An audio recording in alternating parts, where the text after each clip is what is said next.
Weight loss drugs. Ozempic, Mounjaro, Wegovy.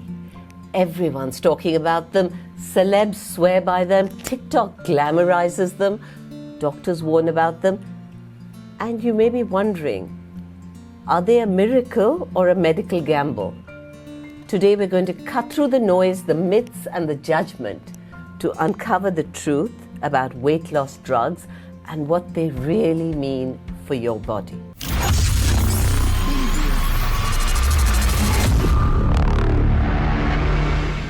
This is Anshu Bahanda from Wellness Curated. Welcome to the Wellness Algorithm, where science meets self-care.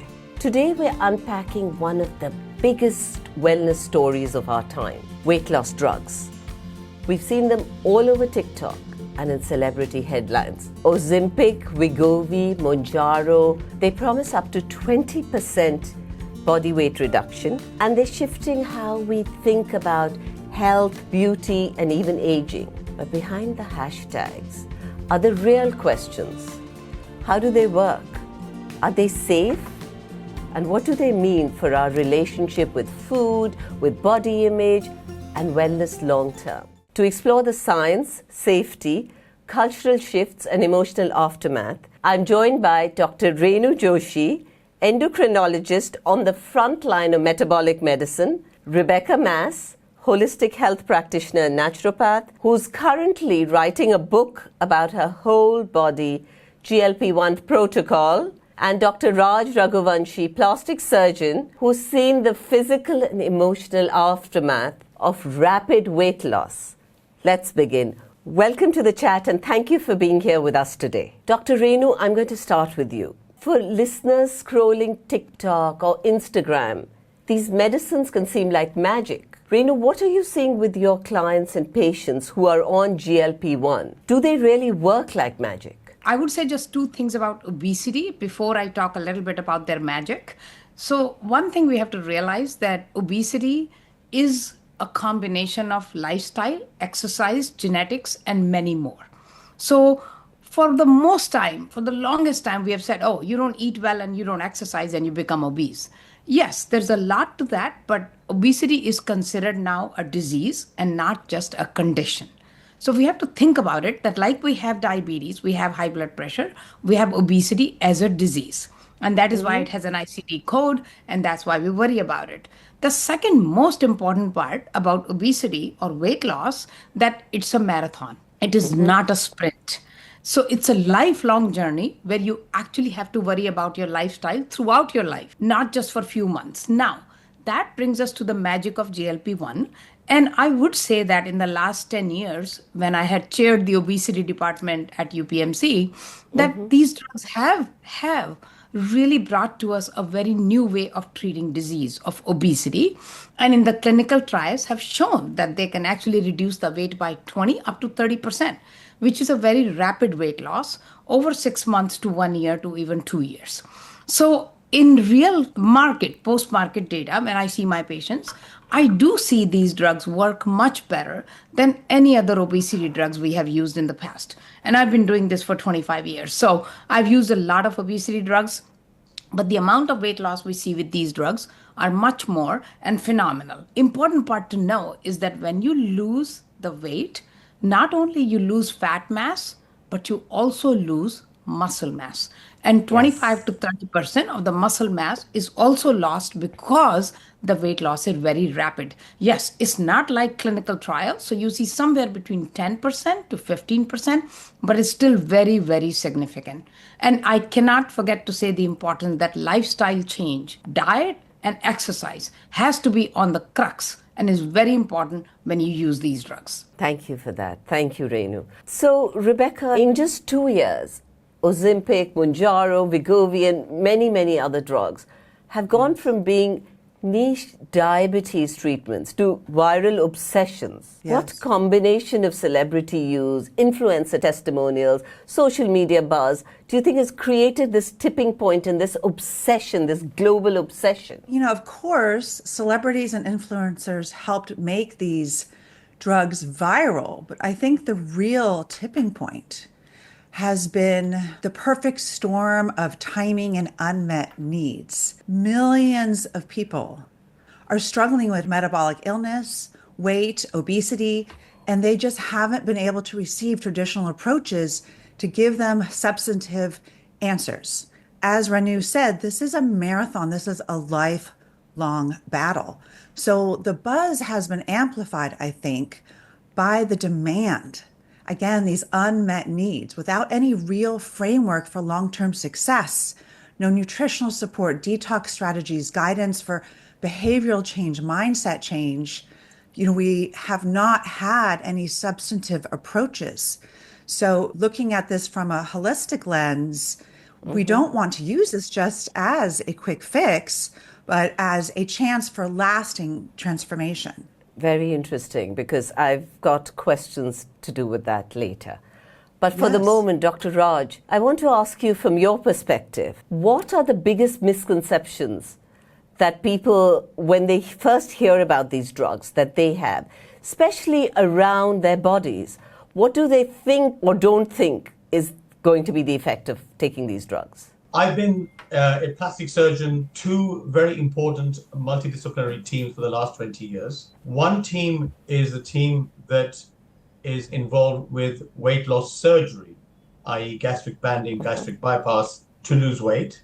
And the other team, of recent in the last 6-7 years, has been endocrinologists who I work with closely, who have been administering these weight loss injections. When the patients have reached a steady state in terms of weight, then they are sent to me for plastic surgery. And when I interview these patients, I go through their life history first, right from when the obesity started, how they managed it pre-treatment, and then treatment.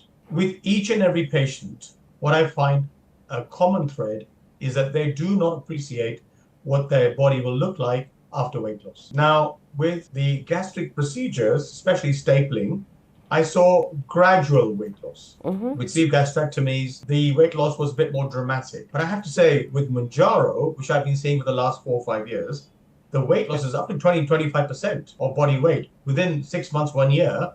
And therefore, that deflation of weight and its consequences of skin and soft tissues, patients do not appreciate, because they are primarily focused on reducing the fat mass in their body.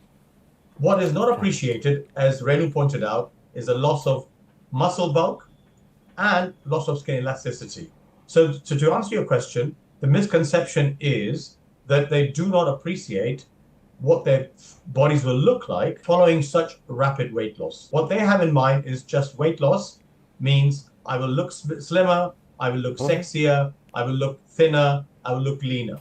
And that is not the case, because these weight loss drugs do make you lose weight very quickly, and the body can't catch up, if you like, and the consequences are loss of muscle mass, loss of skin elasticity, and stretch marks. Interesting. Very interesting. Studies show, you can lose up to 21% body weight. There's can be dementia benefits. People can reverse biological age. How sustainable are these results? Especially, can you come off these drugs, or is this something that's lifelong use? Are the wonders I know of these drugs as great as people say they are? One of the wonder we have realized that how quickly the weight loss happens, and the drugs are very, very prompt in improving diabetes and other things.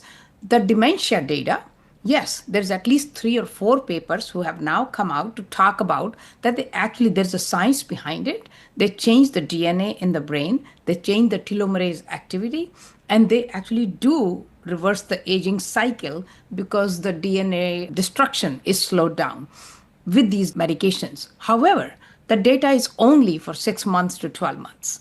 Unfortunately, recent studies showed, 4 papers have come out now, that as soon as you stop the drug, the weight gain is very rapid. So you gain the weight even more rapidly than you actually lost it. So the problem is most of this weight gain is fat mass, which is not good from you from cardiovascular standpoint and metabolic standpoint. So there is no data that shows that there is preserved effect of these drugs. So it's like hypertension and diabetes and some other chronic illness. You have to take these medications for the longest time possible to see the impact. And that is my most challenging thing, that hopefully one day we can find something when there is a preserved effect. But yes, clearly the data is out there on improving dementia, improving aging, and many other effects which we'll get into more. Thank you for that.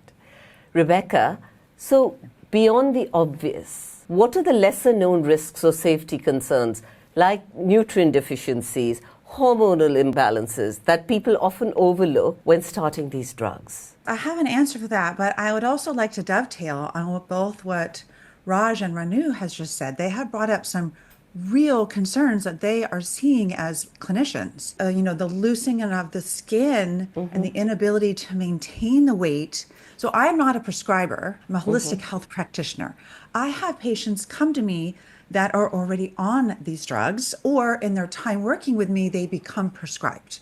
So I'm at a little bit of disadvantage because I can't prescribe them, but I get to really see in real time in the trenches. And I might just say here, if I may, that I feel that the two issues that were just mentioned by the physicians here might be addressed with lower dosing. And I think that if the prescription insurance model is giving us these very high doses, which don't work, they're not a physiologic dose. They're not a dose that our body makes endogenously. GLPs, our body makes GLPs. So I think the idea is to try to match the physiologic dose for each person. So I see a lot more benefit when I see compounded.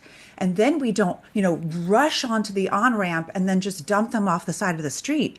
I like to see a really, low and slow is the tempo. So I'm sorry, I want to answer your question. So beyond the side effects that everyone knows about, the nausea, the constipation, these are real concerns, but there's lesser known ones, as you mentioned. Whenever we suppress appetite, when we take our eating window, we eat this much in one day, and then we shrink it, we're losing a lot of nutrients. We're losing essential amino acids, which are the building blocks of protein.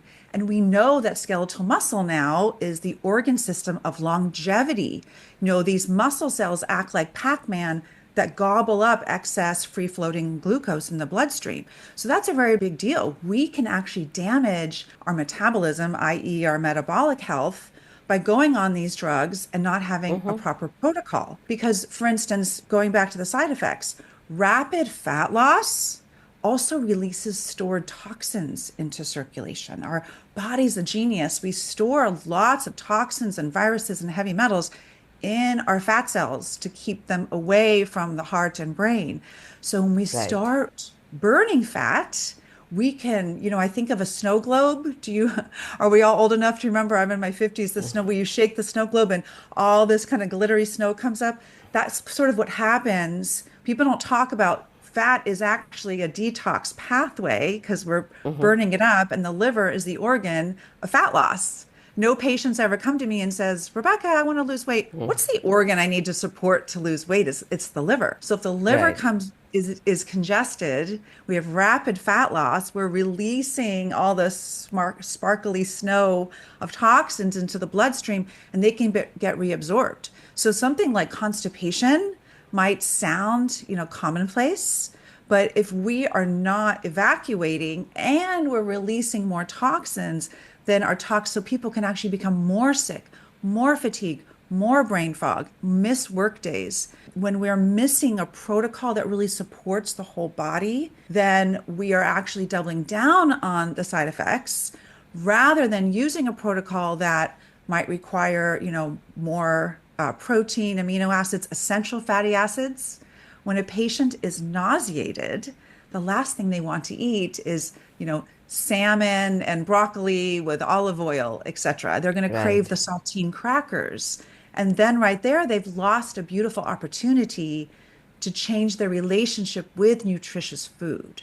Renu, I'd love you to tell me what you think about what Rebecca's just said. I can tell you, I also send people to compounding pharmacy because most of the people cannot afford. So the only thing I would say for my listeners is compounding is good, but you have to have a good pharmacy. If you have to do it, you have to go to a renowned pharmacy who does it right. There are a lot of people who are actually making drugs and filling up with sand. So you Sorry to interrupt, Renu. Will you explain to us what compounding pharmacy is for the layman? Compounding pharmacy is where they actually mix the drugs together and then sell it.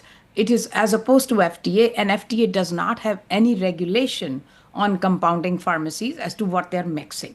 So if you have a good pharmacy and you have a renowned pharmacy who is doing it right for many years, it's okay. But every compounding pharmacy is not the same, and people have now made it a business. There's a lot of pharmacies out there who are not actually providing the good amount of drug, and we also don't know what else they're mixing in it, which could be harmful to your body. So that's on compounding pharmacy. The second part about nutrient deficiency, yes, I absolutely agree with Rebecca, but you rapidly lose weight, you are going to lose nutrients. You're going to lose your vitamins and minerals because of the rapid fat loss. The only one thing which I would say is that there is very clear data for NAFLD, which is the liver fatty liver.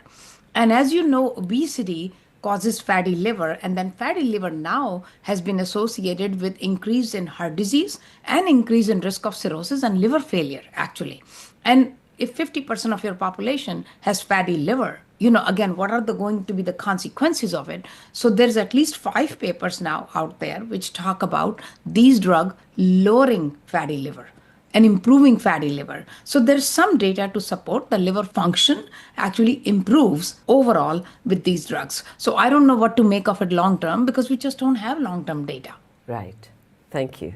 Now, Dr. Raj, I want to ask you about the surgical side because that's how this whole conversation started. I remember you and I talking about it, that you've had so many complications because of these drugs and the way they've affected people's bodies. Can you talk to me a little bit about it? When people have rapid weight loss, what are some of the issues that you have seen? As I mentioned earlier, I've been doing plastic and aesthetic surgery on these patients for the last 20 years, be it after surgery for weight loss and then, of course, of recent injections. I ask my patients to stop these injections between 2 to 4 weeks before the surgery because they do slow down gastric emptying, and my anesthetists feel that that is a danger when they're putting patients to sleep for a general anesthetic. I also encourage them to be nutritionally efficient, and that is why I treat these patients in association with endocrinologists and weight loss surgeons. Because I'm a surgeon, of course I understand the physiology of how things heal and so on, but ultimately is my colleagues such as Renu who understand the exact mechanisms of these drugs and the nutritional deficiencies. So I make it a point to get a green light from physicians such as Renu and bariatric surgeons that, yes, Raj, go ahead. This patient's weight is now steady. I don't operate on patients where the weight is not steady. If the weight is fluctuating, I leave it for another 6 months. I ask them to go back to their referrer, and then I wait for them to give me the green light or the amber light to then see the patient when the weight loss is steady. And also with the same token, I insist that nutritionally that they are up to date in terms of their albumin, in terms of their minerals, in terms of their carbohydrate fat ratio, and so on. Also, hydration is a big thing as well. And a lot of these patients become dehydrated on these injections. So that's the sort of the prehab, as I call it, the prehabilitation. But even the surgical technique, with these patients, I try and keep the blood supply of the skin that I preserve very, very intact. And also, I use microscopic glasses to ensure that the tissue that's left behind has got a good blood supply. Because as skin stretches and hangs, the blood supply is tenuous. So it's very important as a surgeon to ensure that what you leave behind has got a good blood supply. I close with some very fine sutures, and I use a lot of suspension sutures from within to keep the results longer lasting and to maintain longevity of the results. Because the other thing that I see post-op is that these patients, their skin has lost elasticity. It's almost like thin paper with stretch marks. And therefore, if you do a tight, let's say, breast uplift or a tummy tuck, the skin is thin. Within 4 to 6 months, it'll start sagging again. So I use a lot of internal sutures to not just rely on skin to hold their results up, but to allow the internal tissues, the internal fascia, to hold the breast tissue or the abdominal tissue up. Skin closure is meticulous with fine stitches, because I also find post-op healing of these patients is poor. I now have more than 250 patients I've operated on who've had extreme weight loss. The scar is pink for a good 18 months to 2 years. And if they got lots of stretch marks, then I do remove obviously as many as I can, but I do tell the patients that I cannot remove all the stretch marks you may have some stretch marks which are still there. So in addition to surgery, it's important to maintain that skin health by giving them supplemental skin tightening procedures as well. And as a surgeon, it's very important that we understand the mechanisms of weight loss and try and prevent stretch marks, pink scars, and also in terms of swelling and bruising. They do bruise quite a bit. And I wonder whether, again, I can ask Renu whether there's an adverse effect on the intrinsic, extrinsic pathways of clotting, which happens with these patients. You have made a very interesting point. And we used to see that more with gastric bypass patients because we never had so much weight loss with any medical drugs. So some of the bariatric patients actually went into depression because they had so much skin tags everywhere that they hated it. And because the weight loss was 60, 70, 80, 100 pounds. And now we are seeing this same weight loss even more rapidly with the weight loss drugs. So I agree with almost all points which Raj is making. And we honestly do not even know what these drugs change in our body.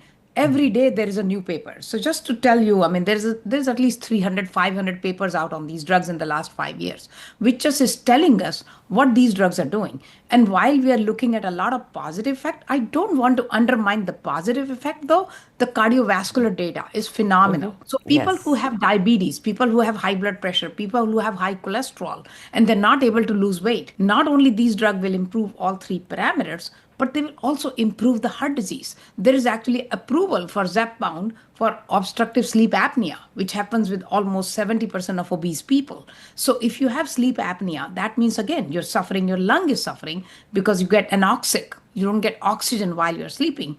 There's an improvement in sleep apnea. So you don't have to put that big machine to sleep. So there's really a lot of very good tangential benefit which we're looking at, and some of these side effects are now erupting and emerging, although I can say that there's more data that needs to be clarified. So yes, could there be an effect of clotting factors? The healing, like we talked about muscle mass, if you're losing 30% of your muscle mass, you're losing protein and collagen, and that is the most important part in healing. So I do agree that this may happen. And how do you fix that? Very difficult. And that is why it is so important, to Rebecca's point. I'm not saying you have to do compounded, but you also can stay on the lowest possible dose for the longest time possible. And to make that lifestyle change. Once again, I have seen people who take these medications and they don't exercise. So because they're eating less, they still eat junk. That's not appropriate.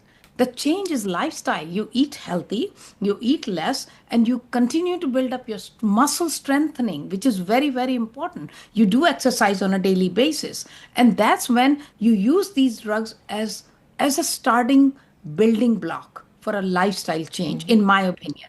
Take them for 6 months or 8 months at the most. If you have to, let's say if you lost 10, 20 pounds, stop the drug. Maintain that lifestyle change and see how long can you go without gaining that weight back.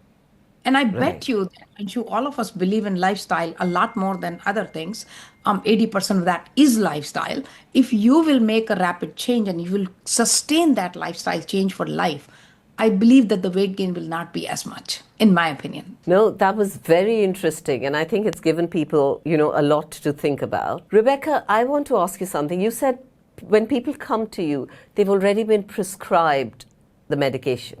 So how do you see these drugs affecting gut health or mental well-being, energy levels? And what do you tell people as ways of counteracting that? First, let me just say, I see these can be used sort of for the positive or for the negative. I observe that the problems that we have with them needn't exist if the dosing is handled well, if clinically their side effects are managed, if these patients can work in tandem with somebody, whether it's a physician, clinician, nutritionist, to dial in their lifestyle habits. So, like I said, these are peptides. Our body makes these endogenously. And I believe our body has innate wisdom. So what do these peptides do in the body? They help modulate appetite, cravings, even addiction pathways. I'm not a physician myself, but I work with teams of integrative and functional medicine doctors who treat complex chronic illness, a lot of autoimmune. We're seeing autoimmune remediation. So on one hand, we have the gut health. So one of your questions was about gut health as an integrative practitioner. So one of the dangers with gut health is something that's called endotoxemia, which is what I referred to earlier. When we have circulating toxins, then we are reabsorbing toxins from our gut. And we know now that this gut-brain axis, we have a two-directional, bidirectional freeway from our brain to our gut and our gut to our brain. So when our gut is toxic due to one of the side effects, slow gastric emptying, so that is a pitfall when we have this slow gastric emptying, as Raj had mentioned. This is one of a very concerning side effect. Then we can actually our guts can become more toxic, slow down endotoxemia, recirculating toxins, and then gallbladder sludge. No one likes to talk about the gallbladder. It's not a very interesting organ, but in the Yeah. work that I do, it's very important. We have gallbladder congestion. And so these people become nauseated and they're at risk for, gallstones and gallbladder attacks. Conversely, we also have, like I said, this autoimmune healing we're seeing. I have a patient with ulcerative colitis who went on an appropriate dose for these for her pre-diabetes, and the ulcerative colitis has healed as a function of this. So I think there are some untapped sort of pathways here that we don't know a lot about. We're also seeing addictions calming down, smoking. Wow. Yes, because so we have receptors for GLPs all through our body, our brain, our gut, our kidneys, our pancreas, our liver. So these perform a function. That's why I'm such a proponent of figuring out what's the right physiologic dosage for each person, because they do have these potentials. So I see these as a sort of temporary catalyst, a catalyst for change. And I'd like to, introduce a concept we're all familiar with, but I'd like to apply it to the use of GLPs, which is neuroplasticity. We all know now that the brain is plastic. It's shaped, very much like grooves in a record. If we all have been around, remember vinyl records, these grooves in our brain are very similar, and they are carved out by what? What we do every day creates these grooves. So I Right. love these as an opportunity. These drugs create a window of neuroplasticity. So it's a prime time to retrain taste and food preferences, address food addiction, unconscious eating, compulsive eating. Also, our ultra processed foods hijack our reward centers. And patients who are so accustomed to eating processed food, they don't even know the joy of real good tasting, nutritious food, like a steak with butter and broccoli. I mean, chickpeas and all these nutritious foods and the spices. There's so many wonderful spices out there that are healing. The Indian food has beautiful healing spices, so healing for the gut. And so when our brains have been hijacked by these ultra processed foods, this can create this window to break these self-sabotaging eating patterns and to hardwire in new habits that support a primed metabolism. So I do think these drugs have a real potential to heal our metabolic engines, because insulin resistance is tied to, already mentioned, stroke, NAFLD, non-alcoholic fatty liver disease, heart attack, depression.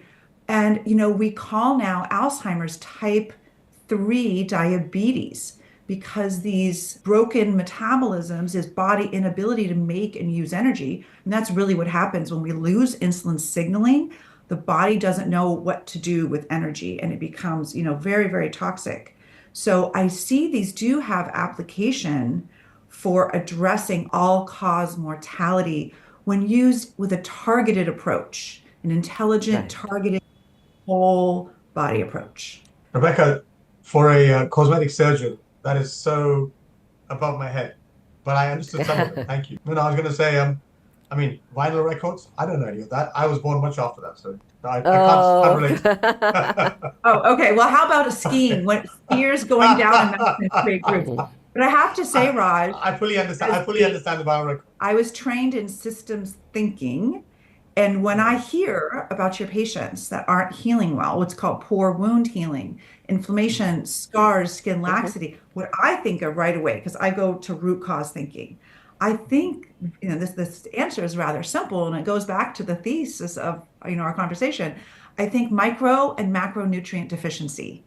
I think inflammation. I think these patients, maybe they're not healthy. The skin, so our skin, from a functional medicine perspective, our skin is tied to the health of our gut. The gut lining and the skin sort of have this mirrored similarity in terms of tissue, Absolutely. Absolutely. right? Yes. So I'm thinking, well, if the gut isn't so healthy, the skin, as soon as someone presents to me with all kinds of skin issues, I'm like, time to clean up the gut. And what nutrients are we?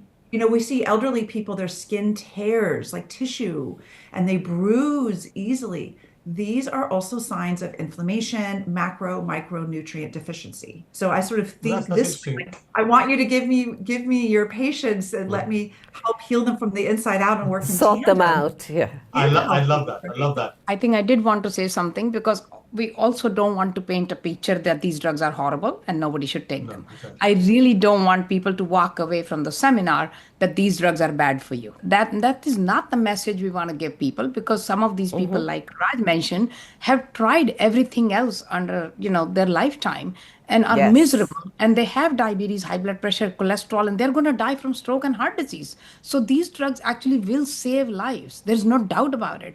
And as Rebecca mentioned, they actually are. There's many papers for addiction now, and that's being studied. So they are changing. And actually what I found, I was looking at, and I'm not a nutritionist, so please don't quote me, but I found, and I wrote them down, that they actually improve good gut microbiomes, like Akkermansia and SCFA producers. So there is actually an improvement in some gut microbia, which are anti-inflammatory. And they actually reduces inflammation for the heart, reduce inflammation to get a stroke. So I think we have to be very balanced in our approach as to what we tell people. I mean, I do at least 2 GLP-1s or 3 GLP-1s a week because I see patients with diabetes. I see patients with obesity. And so I'm not going to say that we should not use them. And, they are one of these bad drugs. I think what you should not use them is to just look sexier and improve your body image. That's where I have a problem, that you have a BMI of 26 and 27, and you want to have a BMI of 20, and you want to look like that thin ballet dancer. That's where I have a problem, that every Tom, Dick, and Harry in the world is using it, but the people who need to use it are not getting it. I have seen in the 200 plus patients, 250 patients I've done, a lot of patients have hair loss and also dry skin. Now, can one or both of you clever doctors tell me about why, first of all, I'm seeing hair loss? I know that the telogen effluvium phase is prolonged with these GLP peptides, but I just don't know why is it that they're getting them. And I see them more with Mounjaro than I see them with Ozempic. One of the reasons why we think that the hair loss will occur and the dry skin is, again, goes back to the nutrients. If you look at the bariatric surgery data with a 50 to 100 pounds of weight loss, what you saw was 3 major things: a very severe anemia, iron deficiency. You saw vitamin B12 deficiency to the point that they would have brain fog, and you saw vitamin D deficiency, and they will break their bones, because they're actually affecting bone metabolism. And this is also being studied with the GLP-1s now. So all 3 things are important for hair growth because they're nutrients for hair. They need vitamins. You need a good hair growth. The dry skin is the same because you're dehydrated. You're not drinking enough water. So those can be consequences which we saw with bariatric surgery, we will see with these GLP-1. And I think those are consequences of nutritional deficiency we see. So I'm always checking their B12. We even check B12 with metformin because it causes vitamin B12 deficiency. So I'm a regular checker of vitamin D, vitamin B12, and iron with these drugs all the time. And I supplement them early on. If they need it. Quite a few of these patients, because I work in a multidisciplinary team, these patients who come to me they're already on supplements. They've already been taken care of. The nutritionist, they've seen nutritionists and so on. But I'm still seeing these side effects. So I'm just asking, why is it that despite being nutritionally optimized, I'm still seeing these side effects? But I see your point. I think primarily it is the nutritional side of it. And of course, as they are then rehabbed back into their normal diets and so on, as the doses are reduced, they then start eating better and so on. And I guess it takes time for that telogen phase, for example, to restore itself to normal hair growth. Right. Thank you. Rebecca, I'd love to hear your view on the hair loss, the dry skin. Have you been able to help patients with that, with the whole holistic approach that you take? I love it when a patient comes to me just before they're going to start the GLP journey, because then we can really hedge against some of these side effects. With their compliance, I have a wonderful patient population, very high compliance. They're really willing to do the work. And I tell all my patients, the only reason to ever open your mouth and put food in it is for nutrition. We are biologically evolutionary matched to be eating certain types of foods. And if those foods don't, our body doesn't recognize them as nutrition. If our ancestors, irrespective of where we come from on the globe, if your ancestors wouldn't recognize it as food, or you couldn't duplicate it and make it in your own kitchen, then don't eat it. To go with what, who's the famous author that says, if it doesn't go bad, it was never good. So yeah, going back to the skin and hair loss, again, I know I sound like I'm beating the same drum, but I'm going to, dovetail on exactly what was already said. They're micro and macronutrient depletion. So the macronutrients are fat, protein, and carbohydrate.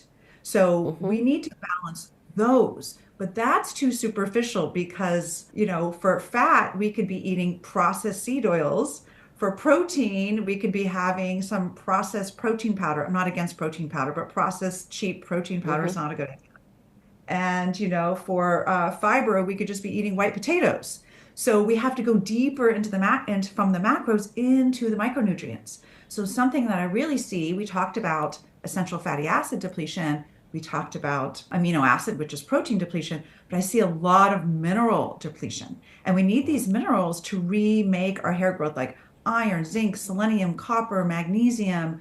We see a lot of, and this can be driven by, as we mentioned earlier, dehydration. Dehydration is no small matter. I know people that drink a lot of water and are actually dehydrated because the water is insufficient in our minerals. And then if we're not eating enough, and we're not eating of the right things, then we also have mineral depletion. That can also cause depression, etc. And I love that Renu says she supplements with B12. The B vitamins are really important for mitochondrial health. So our mitochondrial, as everybody on this platform knows, I don't know if the audience knows, are basically the batteries in our cells that make energy. So you sort of have to ask, okay, so the mitochondria make energy. What do the mitochondria need as the building blocks to make the energy? Well, B vitamins are very important. CoQ10, especially for anybody on a statin. So we have to get really foundational. Like, what's the cement under the house? What's your foundational nutrition? When you take biochemistry and you see the Krebs cycle, you see these are all nutrients that get used by cells. So we have to make sure we're filling the holes and getting really deep nutrition, and that will include supplementation. Sadly, we can't get everything from our food because of soil depletion, etc. And so we do need really targeted supplementation, which I do with all of my patients, and that's based on lab work, based on symptom presentation. But don't guess, test. So I like to look at labs. What's your body doing? What's your body saying? Body's always speaking to us. Our body's always communicating. We're very, very ancient beings, and we were designed to have this incredible feedback loop system. So I think if we really listen to our body will tell us what it needs. And then going a little bit back to gut health, I also supplement with pre and probiotics. So we know now that there are probiotics that support endogenous GLP production. We have Akkermansia as one of them. There's a host of them that can help the body make its own. So while we have this window of change, we're making these lifestyle changes, we're dialing in nutrition, we're addressing addictive eating patterns, we can also be supplementing with targeted probiotics so when we have the taper, we titrate off of the drugs, our gut is in an ideal situation to make its own. Our gut uses very specific types of fibers and converts those fibers into probiotics or good bacteria, and then into small chain fatty acids, which are postbiotics. I know this gets really granular, but this is just the miracle of food. Basically, what your body does is it takes food and it converts it into medicine, like real medicine. that heals our brain and body and our gut. So we can use this window, not just for the neuroplasticity, but also for laying down these foundations of health so that when we drop the person off at the curb and they're off the drugs, they're not at a loss. They really have a full top to toe approach to have a new body, not just a smaller body, but a new metabolically sound body. Very interesting. So, Renu, I want to ask you something. Say you have a patient who's needed dramatic weight loss. Once they've had that drastic weight loss, how do you deal with the emotional and the psychological side effects of it? How do you help them in that kind of a situation? So in my experience, actually, I see the emotional and psychological side effects are actually all positive. As Raj was mentioning, that they feel so much better with the weight loss that they don't want to go off these medication. 90% of the time, the problem is it's not covered. So what do we do? How do I get it? That is my most challenging question I get on an everyday basis, because this year, the insurance company has just stopped covering completely. They're not going to cover these drugs unless you have a really life-threatening problem, or you have been to a nutritionist. To Rebecca's point, you have shown that 6 months to 1 year of nutrition therapy has not changed you, and the nutritionist is advising that they need medications. So I think that's a good thing, in my opinion, that you have to do lifestyle changes. So I deal with more positive emotional changes and psychological changes. And it's the same thing with the hair loss, which Raj said. If you see pregnancy causes rapid hair loss in at least 10 to 15% of the population, if you don't know that, they see very rapid hair loss. And that's because of the rapid changes in weight and metabolism with pregnancy. So I feel some of the hair loss is exactly due to the same. You're having a rapid weight loss. So hair is very, very sensitive organ out of all, as we don't pay attention to it much. But hair is probably one of the most sensitive organ in the body, and it shows it. And many of these patients, when that rapid weight loss goes away and they are in the maintenance phase, then, as opposed to some people where it doesn't, but most of the people I have seen, the hair loss starts to come back. But this may take 2 to 3 years. Okay. And Raj, what is the most common surgery? Is it breast surgery for weight loss patients? Yes. I think breast would be the most common. Breast uplift with or without fat augmentation, as opposed to implants. I'm using more and more fat, which is their own tissue. And the second would be a tummy tuck with reshaping of the hips and waist, would be the second most commonest, supplemented with skin tightening, of course, for both. These are the two main ones really that I see. I do see now more and more of arm lifts where there's saggy skin on the inside arm, and patients don't like that. So again, either with skin tightening procedures or with plastic surgery to remove the excess skin, tuck the scar underneath the arm so you don't see it. That's also quite common. Those patients who started off with BMIs of greater than 40, 45 and have lost weight on these injections, quite a lot of them require thigh lift. So again, I would say, again, anecdotal here. Sorry, guys, I don't have the scientific literature yet.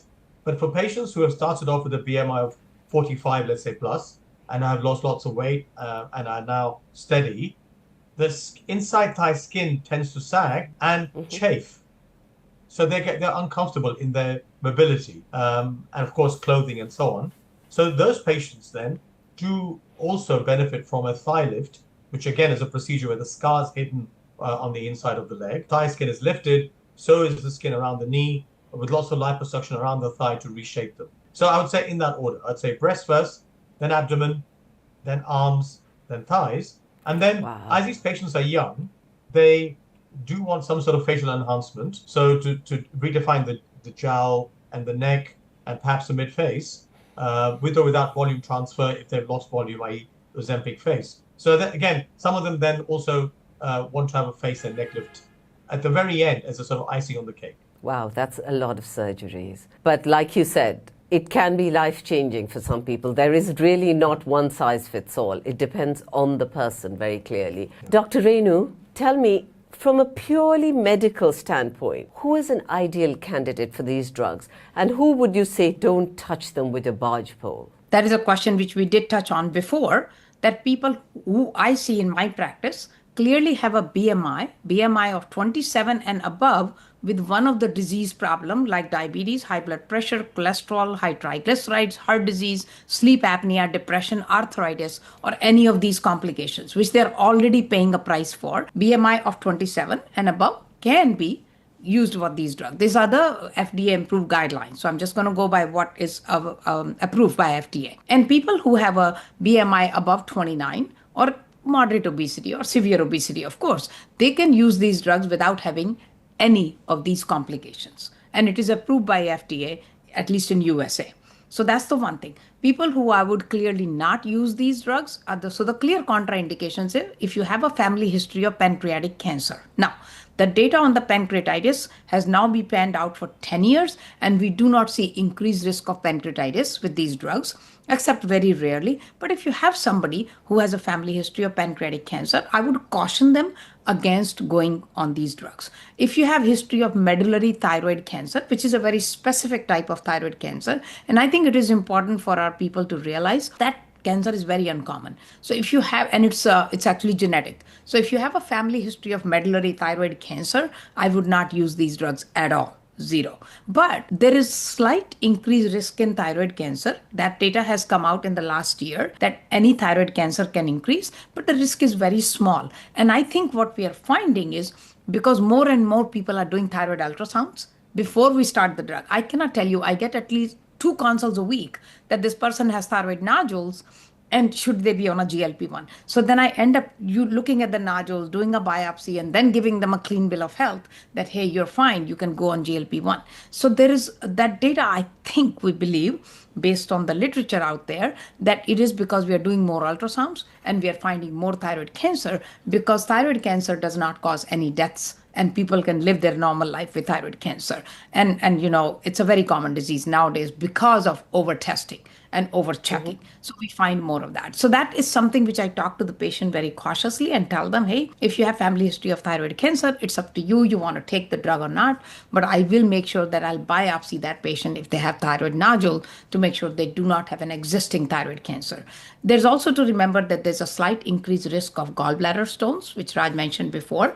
And there's also a slightly increased risk of kidney stones, again, because of altered protein, fat, carb metabolism as to what is going into your kidney. So dehydration plays a big role. So these are the 2 major contraindications, which I will not. You should be very cautious in people with type 1 diabetes who are on insulin, because it can sometimes worsen the risk of decay like SGL2, although the risk is very small. And they're really still not approved for patients with type 1 diabetes. For type 2, clearly. But with type 1, it is not FDA approved for their use. So we still use them in some obese type 1 diabetics, but with caution. One thing which I do want to, again, emphasize, and I think all 3 of us are emphasizing the same thing, that it should be used only in people who need it. It should not be used in people who are looking to just improve their body image and going from a BMI of 26 to 21.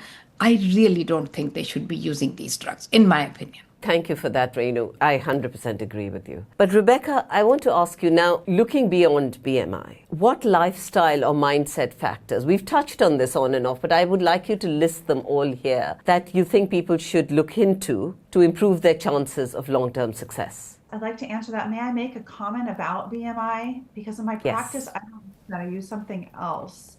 BMI is really helpful when we're dealing with the egregiously categoric obese, but it doesn't assess a patient's metabolic health. So let me just explain BMI for the listeners. BMI only measures weight relative to height. It cannot tell the difference between lean muscle and visceral fat. And visceral fat is the highly inflammatory fat that's sometimes invisible. So a very muscular person can be labeled overweight by this metric, yet somebody who has low muscle mass but high visceral fat might appear normal by this chart. So you could be quite unwell with a healthy BMI, and then conversely true. So I like to use what's called a DEXA scan, and anyone that's on a GLP that works with me has to get DEXA scans periodically. And so that tells us the percent of body fat and the percent of visceral fat, which are 2 different types of fat. Again, the visceral fat is the fat around the organs, which is very, very inflammatory. That's where the cytokine storm, that's where these people were really vulnerable to COVID. And then this DEXA scan also gives us, ta-da, the thing we've been talking about, our muscle mass. We want to know we're preserving muscle mass. So we will lose some muscle, but we want to make sure that we're losing very little and that we're actively putting it back on. And we don't know that with BMI. We only know that from a DEXA scan. So I just wanted to mention that, if I may. Renu, I want you to tell me, what do you think is the future of weight loss drugs? So I believe that the future of weight loss drug is very good. There are at least 3 drugs in the pipeline which are coming. One of them is oral, where you don't have to take an injection. The effect on weight loss will not be 15, 20, 25% weight loss, but the effect will be 10 to 12% weight loss, which in my opinion, again, goes back to slow and steady wins the race. It is a marathon, not a sprint. So if you do a slow weight loss, and I usually tell, even with GLP-1, I don't increase the dose for 3 months, 4 months, 6 months. If they're losing weight, my gosh, stay on 2.5. I start with the lowest possible dose. And many times for a year and a half, I keep them on the same dose because they're losing it. Why worry? And I want them to lose no more than 1 pound a week. Just a standard weight loss, 1 pound a week. So in 52 weeks, they will be losing 52, but it doesn't happen. It doesn't happen. That's not our goal. And I tell them I'm happy even if half pound a week is good.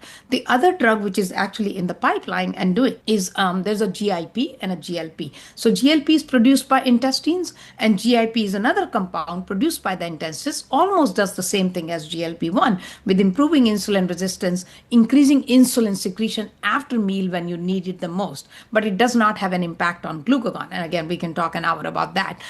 So there's a GIP, GLP-1 combination, which is now in the progress. There phase 3 trials going on, and it'll be approved. And actually, the oral GLP-1 is going to be submitted for approval in the next 4 months. So very quick. They're turning things like crazy because a lot more drugs. One of the biggest problem with the future of the drugs that nobody is going to make them generic to make it cheap so people can afford it. So one of the biggest problem is going to be cost, in my opinion. In US currently, if they're not covered, they're generally costing $400 to $600 a month. How many people shelve that kind of money for a long time? So people are getting from Mexico, they're getting from China, they're getting from India. And then I still worry about the quality as to how and what they're getting. Are we mixing some of the bad things in there which are going to be harmful to you because there's no FDA regulation? So I think I worry about all that, but I don't think these drugs are going to go anywhere. I hope that we can find one day that they're allowed for limited use. So you can use it for 1 year and 2 years, and then let the lifestyle and your lifestyle change take you through the next journey. And that's really my hope with the GLP-1 drugs. Thank you. Raj, last question for you before we wrap up. Are these drugs reshaping beauty standards, or are they just reinforcing old ones? I actually think that they are reshaping the standards. Very slow but steady. I gave you one example earlier of the Ozempic breast and how patients are no longer asking for enhancements, volume. They just want to be subtle in their clothes. It may just be cultural because in the UK generally, especially in London, patients are more sophisticated and they don't want huge announcements. They just want to look subtle in their clothes and just feel confident. But I do think that these drugs are slowly turning the tide as to how patients think about their own bodies. As long as they are happy mentally, like Renu said earlier, with these weight loss drugs and having lost the weight, when they are satisfied that they are the weight they want to be, then rather than going back to youth and try to turn back the clock, they are now looking for subtle enhancements. And again, I'm talking about those patients who are not extremely obese, who've lost lots of weight and have lots of excess skin. That's almost a separate group and a separate cohort of patients. I'm talking about those where the BMI was between, let's say, 35 to 45, maybe 30 to 40. They've lost weight, they're now steady, nutritionally they are optimized, and they now just want to feel confident to remove the excess skin. So for example, I'll give you another example. Last 2 years, I've increased the mini tummy tucks I've done. Previously, in these patients, a standard tummy tuck was done where the scar is along the groin crease, another scar in the belly button, all the skin is removed, and 360 lipo. In the last 1.5, 2 years, Anshu, I'm now doing mini tummy tucks, where all they want is when they sit down, they don't want to feel that roll above their pubis. That's all. They don't want to have the full tummy tuck. They just want to feel comfortable. And for those, I do a mini tummy tuck where the scar is just longer than a cesarean scar, hidden in their underwear, through which I excise the excess skin, do skin tightening, do some lipo around the hips and waist, and that's it. So to answer your question, yes, I'm seeing a slow but steady change in patients' perception of body image after these injections. Okay, so I would like each of you to leave the listeners with one scientific fact about weight loss drugs and health. One scientific effect about these drugs that these are scientifically proven to work on the aspects of obesity by changing hormone levels, improving insulin resistance, decreasing appetite. So these are good drugs for weight loss, but they have to be used genuinely and appropriately. Rebecca? These drugs can fine tune your metabolic engine, or they can drive metabolic fragility. The difference is in the protocol. Thank you. Raj? With your clinician, choose the dose that suits you best so that you lose weight slowly and therefore you avoid the secondary effects of rapid weight loss, such as excess skin and stretch marks. Okay. Thank you so much. Thank you for your time. Thank you. Today's conversation reminded me, when it comes to weight, health, and the choices we make, there is no one size fits all. These drugs may be life-changing for some, unnecessary for others, and extremely complicated for many. What matters is that you approach any path with curiosity, compassion, and correct information. If this episode has sparked new questions for you about your health, your habits, or even how society shapes our choices, then we've done our job. And trust me, we're only scratching the surface. So stay curious, stay compassionate, and as always, remember that your wellness algorithm is yours to design, no one else's. I'm Anshu Bahanda from Wellness Curated, and I can't wait to see you next time.